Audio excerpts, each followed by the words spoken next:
자, 오늘 말씀이 어디예요? 창세기 1장 3절에서 19절이에요. 제가 한 절 읽고 여러분 한 절 읽고 교독합시다. 네. 제가 먼저 읽을게요. 하나님이 이르시되 빛이 있으라 하시니 빛이 있었고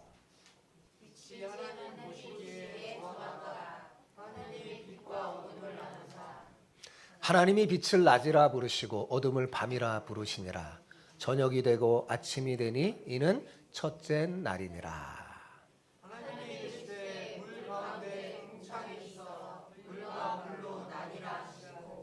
하나님이 궁창을 만드사 궁창 아래의 물과 궁창 위의 물로 나누게 하시니 그대로 되니라. 하나님이 궁창을 하늘이라 부르시니라. 저녁이 되고 아침이 되니 이는 둘째 날이니라. 하나님이 이르시되 천하의 물이 한 곳으로 모이고 묻이 드러나라 하시니 그대로 되니라. 하나님이 묻을 땅이라 부르시고 모인 물을 바다라 부르시니 하나님이 보시기에 좋았더라. 하나님이 이르시되 땅은 풀과 씨 맺은 채소와 각기 종류대로 씨 가진 열매 맺는 나무를 내라 하시니 그대로 되어 땅의 풀과 각기 종류대로 씨 맺는 채소와 각기 종류대로 씨 가진 열매 맺는 나무를 내니 하나님이 보시기에 좋았더라. 저녁이 되고 아침이 되니 이는 셋째 날이니라. 하나님이 이르시되 하늘의 궁창에 광명체들이 있어 낮과 밤을 나뉘게 하고 그것들로 징조와 계절과 날과 해를 이루게 하라. 또 광명체들이 하늘의 궁창에 있어 땅을 비추라 하시니 그대로 되니라. 하나님이 두 큰 광명체를 만드사 큰 광명체로 낮을 주관하게 하시고 작은 광명체로 밤을 주관하게 하시며 또 별들을 만드시고 하나님이 그것들을 하늘의 궁창에 두어 땅을 비추게 하시며 낮과 밤을 주관하게 하시고 빛과 어둠을 나뉘게 하시니 하나님이 보시기에 좋았더라. 같이요. 저녁이 되고 아침이 되니 이는 넷째 날이니라. 아멘. 아멘. 자, 창세기는 이 세상이 우연하게 생긴 게 아니라 하나님께서 창조하셨다고, 창조하셔서 시작됐다고 분명히 선포했죠. 근데 더 놀랍고 신비한 일은 하나님께서 말씀으로 세상을 창조하셨다는 사실입니다. 뭘로 창조했다고요? 말씀으로. 아니, 하나님의 말씀으로 세상이 창조됐다니 정말 신기하지 않나요? 어떻게 이런 일이 이루어질 수 있을까? 참 믿기가 어렵죠. 예. 왜냐하면 불가능하게 여겨지니까요. 그러나 최근에 인간의 놀라운 기술 혁신으로 만들어진 물건을 보면 여러분 어때요? 전혀 불가능해 보이지도 않습니다. 왜요? 사람들이 하나님을 흉내내기 시작했어요. 기계에 뭐예요? AI 음성 인식 프로그램을 장착해서 지금은 뭐예요? 말하기만 하면 착착하잖아요. 예, 말하면 지니야 TV 켜줘. 그러면 TV가 켜지잖아요. 예, 말했는데, 그죠? 알아서 척척 일을 해냅니다. 참으로 놀랍기만 하죠. 그러나 여러분, 이런 인간의 능력에는 한계가 있어요. 왜요? 인간은 유한한 존재니까요. 그죠? 하나님의 형상을 입은 특별한 존재, 특별한 창조물이기 때문에 하나님을 흉내내는 거예요. 예. 하나님은 뭐야? 뭔가를 만드시잖아요. 우리도 인간도 똑같아요. 하나님을 닮아서 막 만드는 걸 잘해요. 흉내내는 거지만 인간은 전능한 하나님이에요? 아니에요? 대답을 해주세요. 하나님이에요? 아니에요? 아니죠. 하나님은 아니잖아요. 그죠? 인간이에요. 그죠? 전능하지 않아요. 아무튼 최근에 벌어지는 이 놀라운 기술 발전을 보면서 오히려 우리는 하나님이 말씀으로 세상을 창조했다는 사실을 더 이해하게 됐어요. 그죠? 조금이라도 이해할 수 있게 됐어요. 여러분 생각해 보세요. 조선시대에 만약에 여러분이 딱 하고 말로 막 작동하는 기계를 가지고 여러분 하면 그 사람들이 여러분을 신처럼 막 섬길지도 몰라요. 그죠? 자기들의 지식으로는 이해가 안 되니까. 예. 오히려 인간이 저는 지식이 발달되고 인간이 점점 뭔가를 더 알수록 하나님을 더 알게 될 거라고 생각합니다. 자, 여러분, 우리가 창세기 1장을 특히 창세기를 읽을 때 어떻게라고 질문하여 있잖아요. 좀처럼 답을 얻을 수가 없어요. 왜 그런 줄 아세요? 어떻게라는 인간의 과학적인 탐구로는 창조 세계의 비밀을 모두 다 알 수 없기 때문입니다. 성경 이 책은 과학책이 아니에요. 그리고 과학으로 하나님을 알면 신이 아니겠죠. 그죠? 과학으로 하나님을 다 알 수가 없어요. 그런 과학적 탐구 자세로 어떻게 하면요 답을 얻어내지 못합니다. 이건 사실 너무나 당연한 일이죠. 인간의 유한한 머리로는 뭐예요? 무한한 하나님의 세계를 이해할 수 없으니까 그렇습니다. 여러분, 예수님이 니고데모와 대화하면서 이렇게 말씀한 적이 있어요. 내가 땅의 일을 말하여도 너희가 믿지 아니하거든 하물며 하늘의 일을 말하면 어떻게 믿겠느냐. 여러분, 우리의 연약한 지혜로는 땅의 일도 다 알지 못해요. 그죠? 땅의 일도 다 알지 못해요. 어떻게 하나님이 하신 일을 다 알 수 있겠습니까? 우리가 모든 것을 다 알지 못하고 이해하지 못한다고 해서 하나님이 하신 일을 부정하는 것은 뭐 어때요? 교만한 일이고 합당하지 않죠. 여러분, 내가 다 알지 못하고 내가 이해하지 못한다고 해서 그게 없는 게 아니잖아요. 그죠? 내가 알지 못한다고 해서 다른 거를 부정하는 그런 자세는 바른 성숙한 자세가 아니에요. 그러면 알지 못하지만 모르면 잠깐 보류하고 딱 있는 게 좋죠. 자, 그런데 더 중요한 걸 알려줄게요. 우리가 창세기 1장을 읽을 때 왜라는 질문하면서 읽으면 좋아요. 왜라는 질문을 하면서 읽으면 성경이 답을 줘요. 왜 어떻게 하면 답을 얻지 못하냐면 우리의 이 작은 머리로는 하나님이 알려줘도 몰라. 근데 왜라는 질문하고 던지면 하나님이 알려줘요. 예를 들어서 하나님은 왜 말씀으로 세상을 창조한 것일까? 라고 질문하며 있잖아요. 그러면 세상의 주인이신 하나님이 말씀에 순종하는 그 피조물을 통해서 세상을 아름다운 하나님의 나라로 만들기 위함임을 깨닫게 됩니다. 창세기 1장에 보면 자, 이 세상 모든 만물의 주인이 누구예요? 하나님이잖아요. 근데 보세요. 만물들이 주인의 말씀에 잘 순종해요? 안 해요? 대답을 해요. 순종해요? 안 해요? 해요. 빛이 있으라 하면 빛이 있고 나눠지라 그러면 나눠지고 잘 순종하잖아요.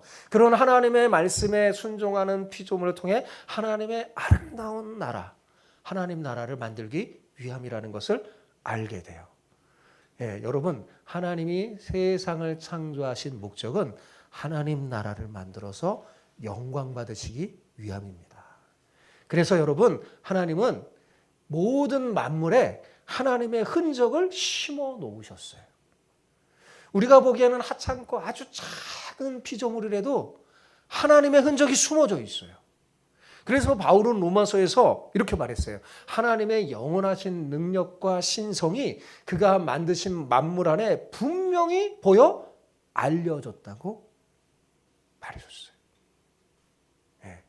그래서 나는 하나님을 몰라, 하나님을 안 믿어, 그런 사람의 핑계하지 못할 것이라고. 여러분, 가장 많은 하나님의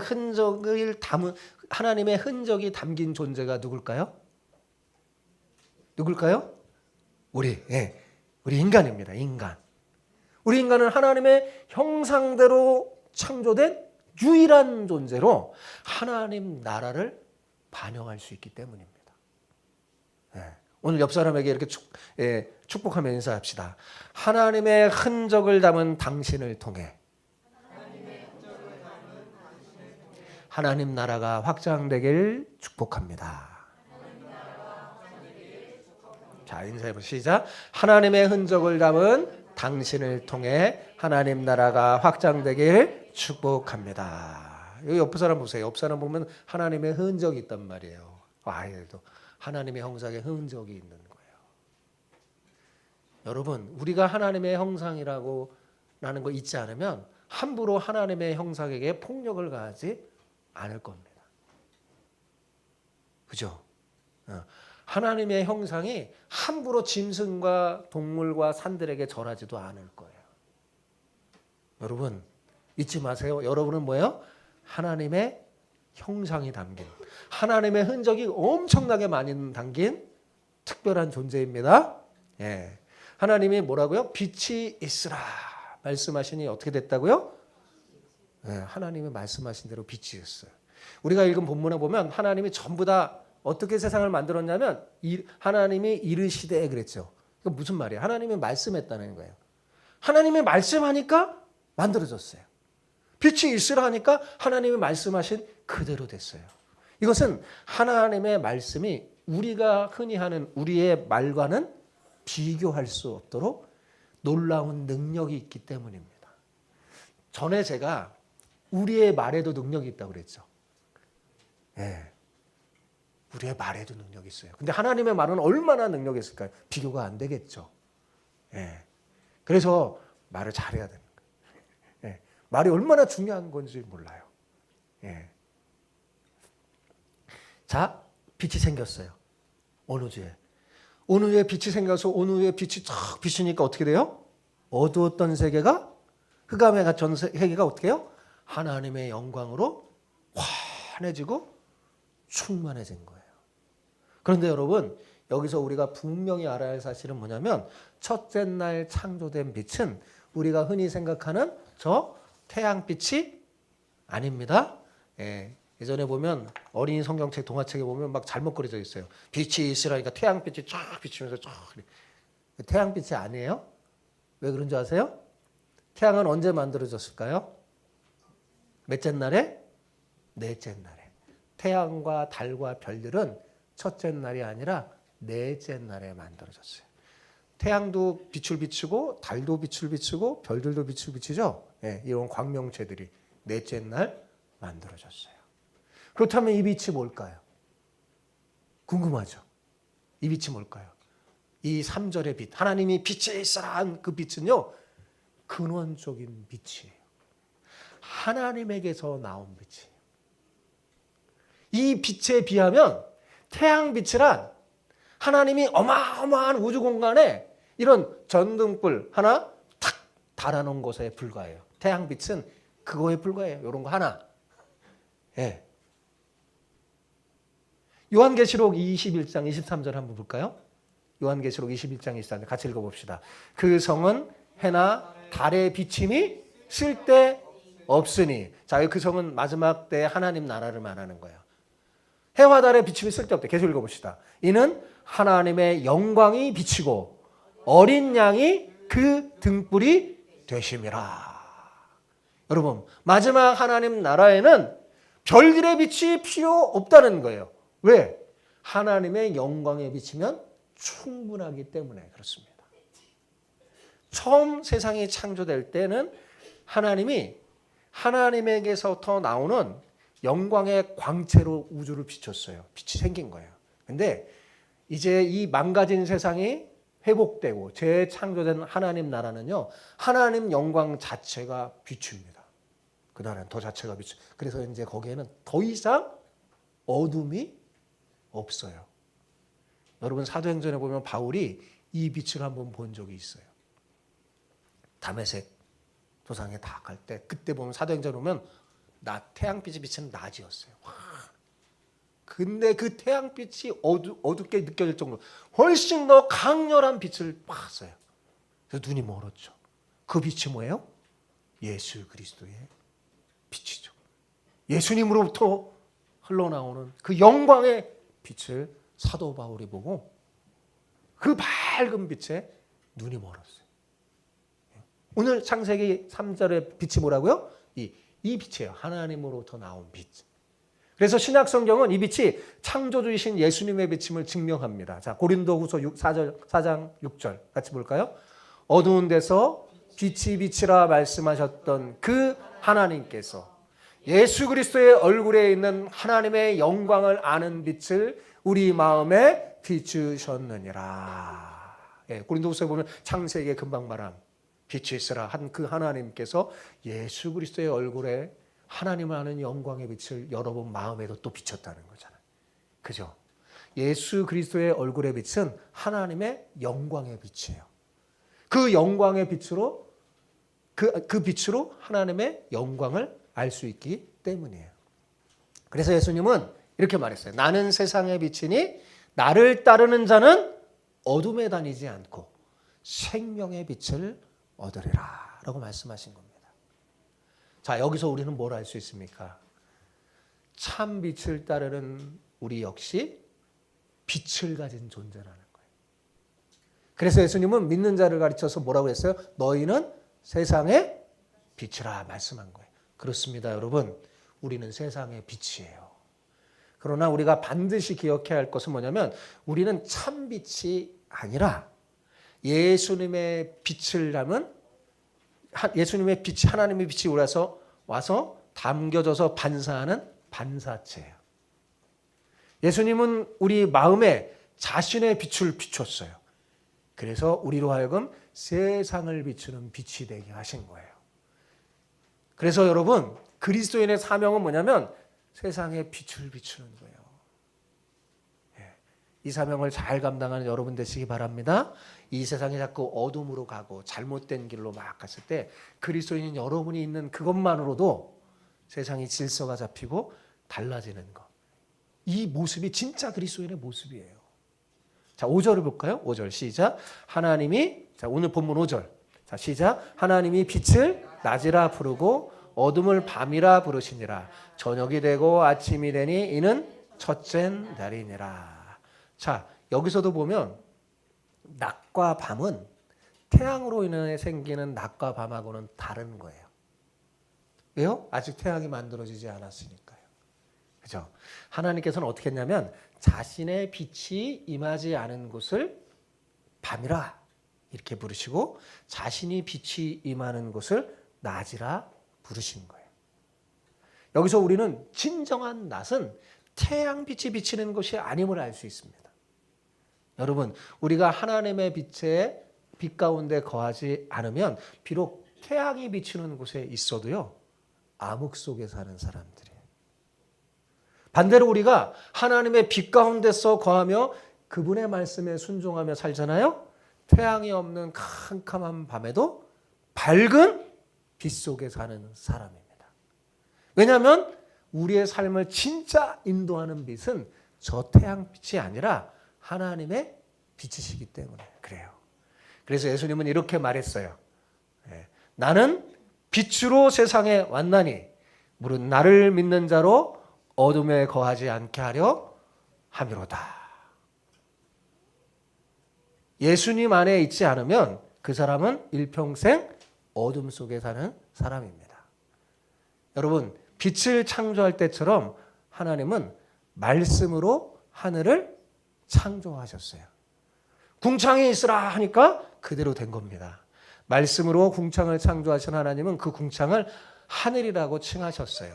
자, 6절 8절을 보여주고 6절 8절을 보여주고 그 다음에 계속 비추지 마시고 그러세요. 6절 8절을 보여주세요. 자, 6절 8절 같이 읽겠습니다. 시작. 하나님이 이르시되 물 가운데 궁창이 있어 물과 물로 나뉘라 하시고 하나님이 궁창을 만드사 궁창 아래의 물과 궁창 위의 물로 나누게 하시니 그대로 되니라. 하나님이 궁창을 하늘이라 부르시니라. 저녁이 되고 아침이 되니 이는 둘째 날이라. 여러분, 자, 여기서 우리는 하늘이 어디에서 나왔어요? 물에서 나왔다는 사실을 알 수 있어요.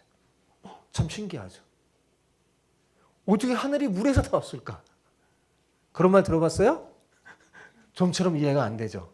하늘이 물에서 나왔대요. 그런데 성경은 분명히 물 가운데 궁창이 있어 물과 물로 나눠져라. 물이 막 뒤덮여 있는데 물과 물이 나눠지면서 뭐가 생겼어요? 하늘이 생겼다는 거예요. 성경은 그렇게 말해줘요. 그죠?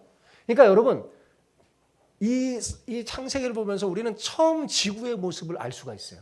처음 지구가 창조되었을 때는요, 물이 지구 전체를 막 감싸고 있었던 겁니다. 그리고 그뿐만 아니라 지구 위에 공중에도 물이 가득했어요. 그래서 창세기 1장 2절에 뭐라고 그랬어요? 하나님의 영이 수면에 운행하신 겁니다. 네. 그래서 물표면이라고 그런 거예요. 지구가 마치 물편에 물로 막 가득 차 있어요. 덮여 있고 위에도 막 물로 있는 거예요. 이런 상태에 있는 지구를 하나님께서 생명체들이 잘 살 수 있는 그런 초소가 될 수 있도록 물들 속에 있는 물들 속에서 대기권을 만들어서 궁창 아래에 있는 땅의 물 그리고 궁창 위에 있는 대기권이 담긴 물로 나눈 거예요. 그래서 여러분 궁창 아래의 물, 궁창 위의 물 제가 설명해 줬어요. 이렇게 된 거예요. 그래서 하늘에도 물이 있는 거예요. 궁창에 물이 있는 거예요. 성경은 하늘에 대해서 사실 세 가지로 이야기합니다. 하늘을 세 가지로 성경은 말해요. 자, 인간이 숨 쉬며 살 수 있는 대기권의 하늘. 우리가 흔히 하늘 그러면 생각하는 건 이거 말하는 거죠. 숨 쉬고 사는 대기권의 하늘. 또 다른 하늘 있어요. 성경에는 그것을 하늘의 하늘이라고 표현하는데 뭐냐? 별들과 우주와 행성들이 있는 저 우주 공간. 저 우주 공간에는 숨 쉬면 못 살아. 그죠? 하늘에. 거기는 뭔가 특별한 걸 이렇게 해야 돼. 산소를 공급해야 돼. 근데 대기권 안에서는 하늘 위에 올라가도 숨을 쉽니다. 이제 구별이 되죠. 성경은 이걸 구별해요. 구별해서 표현해요. 그런데 여러분 또 다른 하늘이 있다는 걸 압니까? 또 다른 하늘이 있어요. 그 하늘이 어딜까요? 하나님이 계신 하늘. 하나님이 계신 곳. 성경은 이것을 그 하늘이라고 표현합니다. 자, 히브리서 9장 24절 볼까요? 히브리서 2장 같이 읽어봅시다. 시작. 그리스도께서는 참것의 그림자인 손으로 만든 성소를 들어가지 아니하시고 바로 그 하늘에 들어가사 이제 우리를 위하여 하나님 앞에 나타나시고. 여기 바로 그 하늘. 이거 빨간 글씨로 썼죠? 그 하늘은 대기권의 하늘도 아니고 은하계의 하늘도 아니에요. 어떤 하늘일까요? 영신 하나님이 계신 그 하늘. 예수님이 부활 승천하셔서 어디로 가셨을까요? 바로 그 하늘. 여기 있는 거예요. 그래서 우리는 기도할 때 어떻게 기도를 해요? 하늘에 계신 우리 아버지여 라고 기도하는 겁니다. 하나님은 대기권도 아니고 은하계도 아닌 하늘의 보호자에 계십니다. 그런데 여러분 이 하나님이 바로 우리의 아버지 되심을 알고 계십니까? 하나님이 여러분의 아버지예요. 그럼 여러분은 누구예요? 하나님의 아들, 딸들이잖아요. 그죠? 하나님이 우리의 아버지시라니 이 얼마나 놀랍고 황송한 일입니까? 천지를 창조하신 하나님이 바로 우리의 아버지이십니다. 우리의 아버지니까 아버지에게 뭔가도 다 부르고 얘기하고 기도할 수 있는 거예요. 자, 이렇게 빛이 아니라 잘못 말했습니다. 말씀으로 빛과 하늘을 창조하신 하나님께서 이제 말씀으로 땅과 바다도 만듭니다. 그러니까 하나님은 뭔가를 만들 때 다 뭐로 해요? 말씀으로 해요.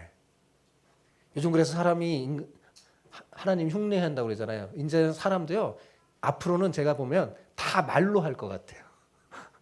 뭐든지 말로. 운전도 말로 할 것 같아요. 말로. 다 뭐 흉내내는 거예요? 하나님 흉내내는 거예요. 자, 9절을 볼까요? 9절 시작. 9절 시작. 아니 9절이요. 9절. 창세기 1장 9절. 창세기 1장 9절 시작. 하나님이 이르시되 천하의 물이 한 곳으로 모이고 묻이 드러나라 하시니 그대로 되니라. 자, 하나님은 어떻게 했어요? 하늘 아래의 물을 한 곳으로 모이게 했어요.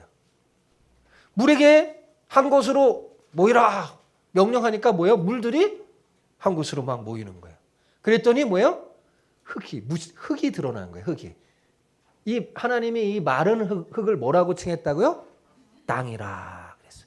모인 물을 뭐라고 칭했다고요? 바다라 그런 거예요. 여러분 한번 생각해 보세요. 흐르는 물이 어떻게 한 곳으로 모였을까요? 막 물들이 막 흐르는데 흩어져 있는 물들이 어떻게 한 곳에 모였을까요? 이해가 돼요? 여러분 물의 속성이 뭔지 아세요? 위에서 아래로 흐르는 거예요. 그죠? 맞죠? 위에서 아래로 흐르는 물이에요.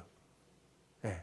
그런데 어떻게 한 곳으로 위에서 아래로 밑에 아래쪽으로만 이렇게 막 흘러야 될 텐데 또 하나님이 또 지정하신 그런 한 곳에 물이 어떻게 흐를까요? 또 이상한 게 뭐냐면 한 곳에 이렇게 모인 물이 어떻게 또 다시 바다로 흐르지 못하게 하셨을까요? 자, 지구는 어때요? 지구 어때요? 둥글잖아요. 그죠? 물은 뭐예요? 위에서 아래로 흐르죠. 근데 바다가 있는데 바다 평평히 있는 게 아니에요. 바다가 있는데 만약에 바다가 더 높은 곳에 이렇게 흘러야 되는데 한 바다로 모인 그 물이 어떻게 다시 흐르지 못할까요? 네. 우리는 할 수 없었지만 뭐예요? 하나님은 하실 수 있죠. 하나님은 이렇게 명령하신 거예요. 근데 그래서 시편 아까 했는데 104편 9절에 시인이 이렇게 노래합니다. 자, 같이 읽어볼까요? 시편 104편 9절. 저를 보고 잘 하세요. 자, 시작. 시편 104편 9절이요. 104편 9절. 예.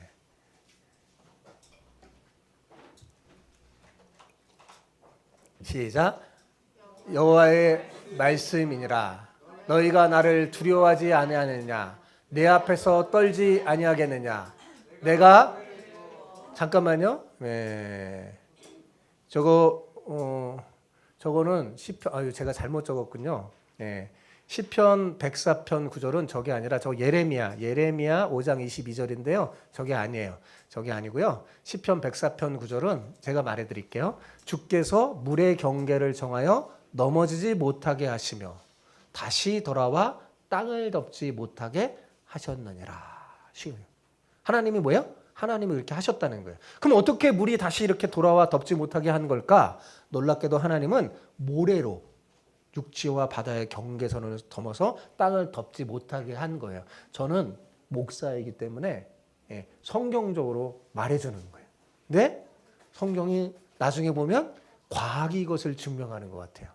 자, 예레미야 5장 22절 같이 볼까요? 자, 예레미야 5장 22절에 적어요. 같이 읽어봅시다. 시작. 여호와의 말씀이니라. 너희가 나를 두려워하지 아니하느냐? 내 앞에서 떨지 아니하겠느냐?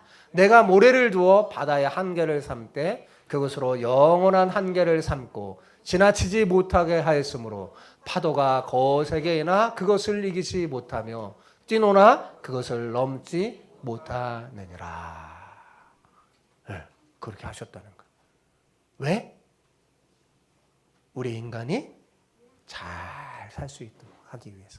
여러분 나중에 보면 창세기를 보면 너무 감격하게 돼요. 하나님 모든 걸 왜 이렇게 만들었을까? 가만히 보니까 우리 인간들을 위한 거예요. 여러분 우리는 이 본문과 아주 유사한 사건을 구약의 다른 곳에서도 발견할 수 있어요. 혹시 이 유사한 사건 구약에 어떤 일이 벌어졌나요? 기억나는 사람 있나요? 그렇죠. 홍해 바다가 쫙 이렇게 갈라지죠. 예. 그래서 홍해를 건너는 사건. 육지같이 딱 건넜잖아요. 이스라엘 백성이. 어떻게 이런 일이 생길 수 있었을까? 만물의 주인이신 하나님이 뭐예요? 명령하셨으니까.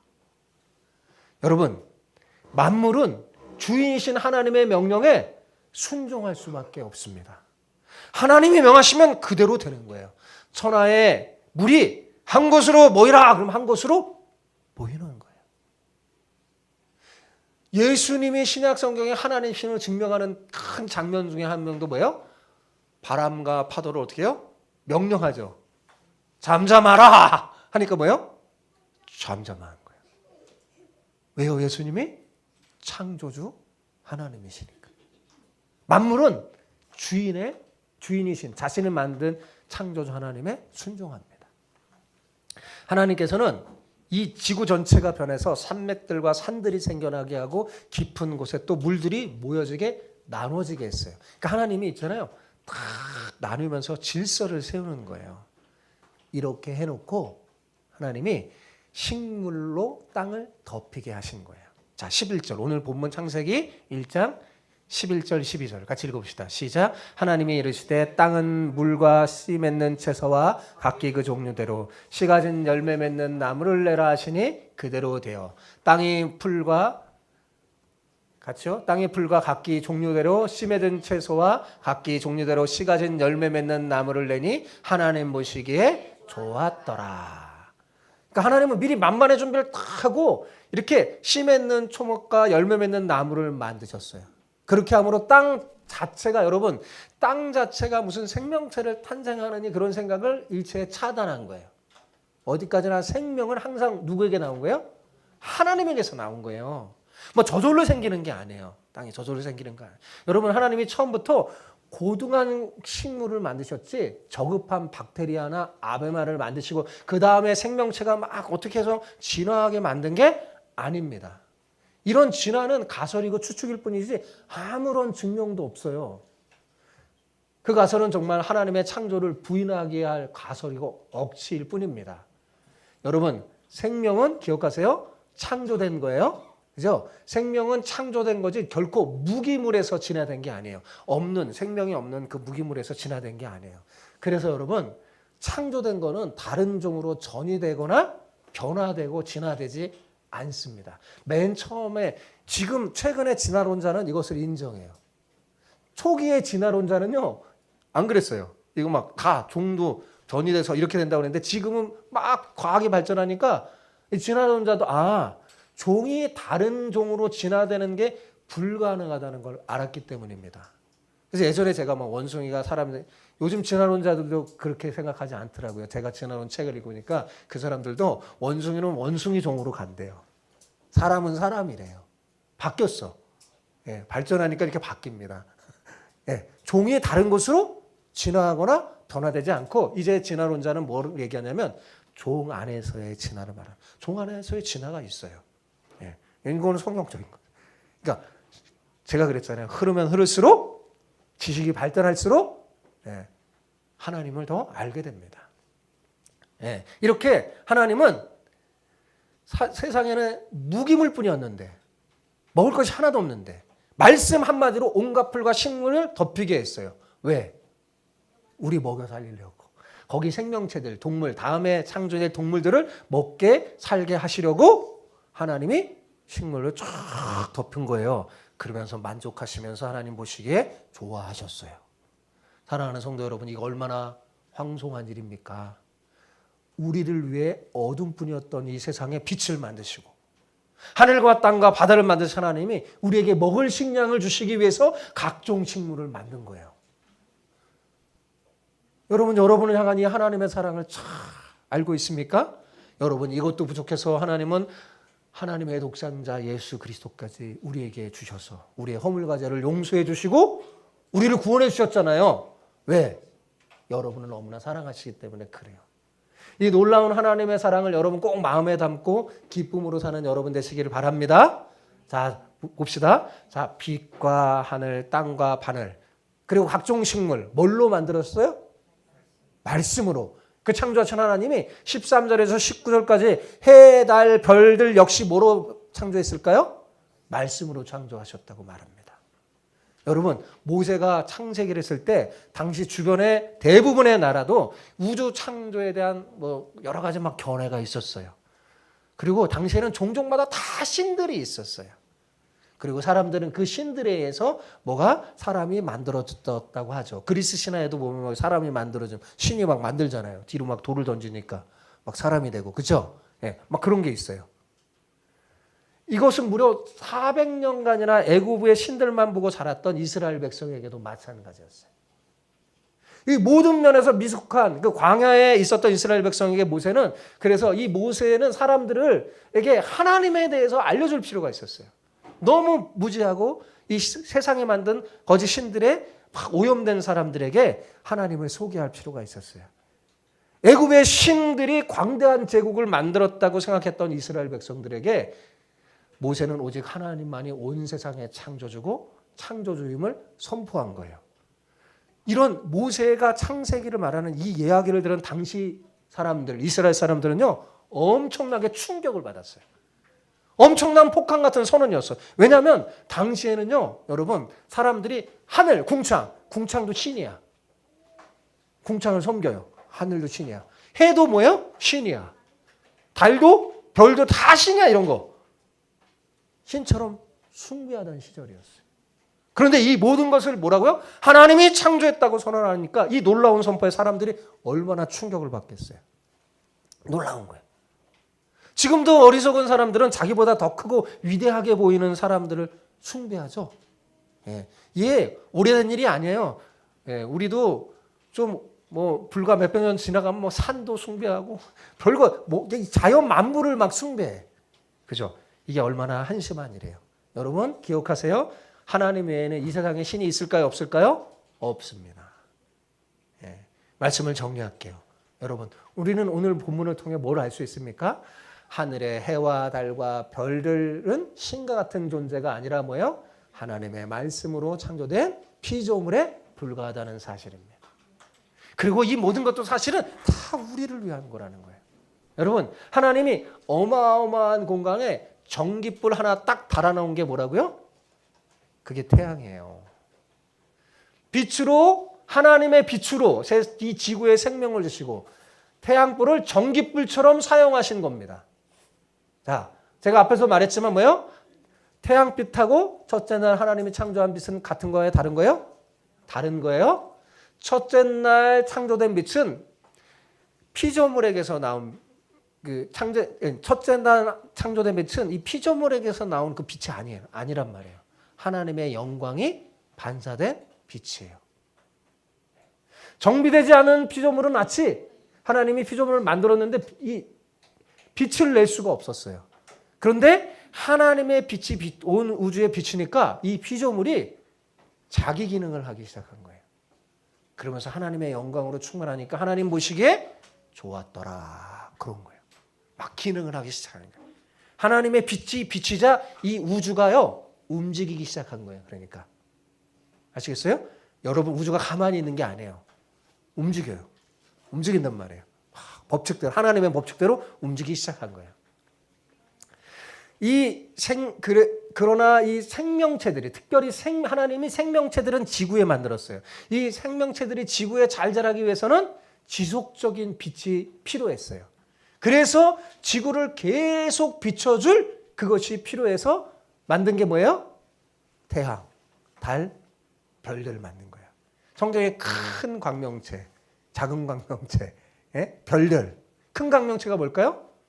그게 태양, 작은 광명체 달. 그리고 별들을 만들었어요. 그래서 그것이 빛이 내도록 한 거야. 그렇게 하늘의 태양과 달과 별이 비침으로 사시사철이 정해질 뿐만 아니라 이 지구의 대기권에 여러 가지 현상이 일어나기 시작하는 거예요. 태양을 중심으로 지구가 돌고 지구를 중심으로 달이 돌기 때문에 뭐예요? 낮과 밤이 생긴 거예요. 태양이 비추지 않는 것을 밤이라 하고 비추는 것을 낮이라 부르죠. 그리고 지전과 공전이 있어서 24시간 연수가 생겨나는 거예요. 여러분, 해와 달과 별들의 기본 기능은 지구에게 빛을 비춰 공급하는 거예요. 예. 이들 자체의 목적이 있는 게 아니라 그걸 빛과 열을 공급함으로 지구에 거하는 생명들과 우리를 잘 살 수 있고 하나님을 잘 섬기게 하기 위해서 있는 거예요. 하늘의 해와 달들이 비롯해서 수많은 별들은요, 이들의 목적은 오직 한 가지예요. 지구에 거하며 하나님을 잘 섬기기 위해 창조된 인간을 위해서 만들어진 거지 다른 목적이 있는 게 아니란 말이에요. 그러니 그걸 섬기면 되겠어요? 안 되겠어요? 안 되겠죠. 지구를 비추고 열을 줄 뿐만 아니라 사시와 시대와 이 사시 계절이 바뀌고 여러 가지 징조를 이름으로 우리로 하여금 그런 것들을 잘 깨닫고 전능한 하나님을 잘 신뢰하고 섬기게 하기 위해서 지어진 것임을 잊지 마시기 바랍니다. 그리고 저는 더 놀라운 게 뭐냐면 하나님이 태양뿐이면 생각해 보세요. 태양만 빛을 비추는 걸로 만들었다면 정말 이 세상은 어둠뿐이었을 텐데 하나님께서는 달도 지구를 비추게 하고 별도 지구를 비추게 하면서 밤에도 어둠만이 아니라 빛을 비추게 해서 공포에 사로잡히지 않게 했어요. 여러분 한번 생각해 보세요. 밤에 달과 별이 없다고 생각해 보세요. 저녁이 되면 어떻게 될까요? 완전 칠 같은 어둠 속에 공포 속에 사람들이 막 떨었을 거예요. 그죠? 근데 우리로 하여금 편안하게 잠을 잘 수 있을 수 있도록 어둡지만 잔잔한 빛을 비추게 하신 거예요. 예? 정말 만약에 진짜 달과 별들 이런 거 없으면 어둠뿐이야 사람이 막 공포심에 사로잡혀서 막 질서가 무너지고 혼돈 속에 생겨서 하나님을 제대로 섬길 수 없었을 겁니다. 이 모든 게 다 뭐예요? 하나님의 사랑의 배려죠. 그러므로 하늘의 태양과 달과 별들은 숭배하는 게 아니에요. 숭배하는 것은 얼마나 어리석은 건지 모릅니다. 그런데 아직도 어리석은 사람이요. 이런 우상에 사로잡혀서 어둠 속에서 헤매는 사람이 많아요. 사랑하는 성도 여러분, 가끔 한번 하늘을 쳐다보세요. 그리고 하나님이 왜 하늘과 해와 달과 별을 만들었는지 묵상하고 오직 하나님만 믿고 하나님 말씀에 순종하기 바랍니다. 우리가 하나님을 제대로 믿고 하나님 말씀에 순종하며 살잖아요. 그럼 하나님이 하늘의 해와 달과 별들처럼 우리를 세상에 비추는 빛으로 사용할 거예요. 우리가 하나님 말씀을 제대로 순종하며 살면 하나님이 우리를 세상에 비추는 빛으로 탁 사용하기 때문에 예수님이 우리는 세상의 빛이라 하신 거예요. 그러면 어떻게 될까요?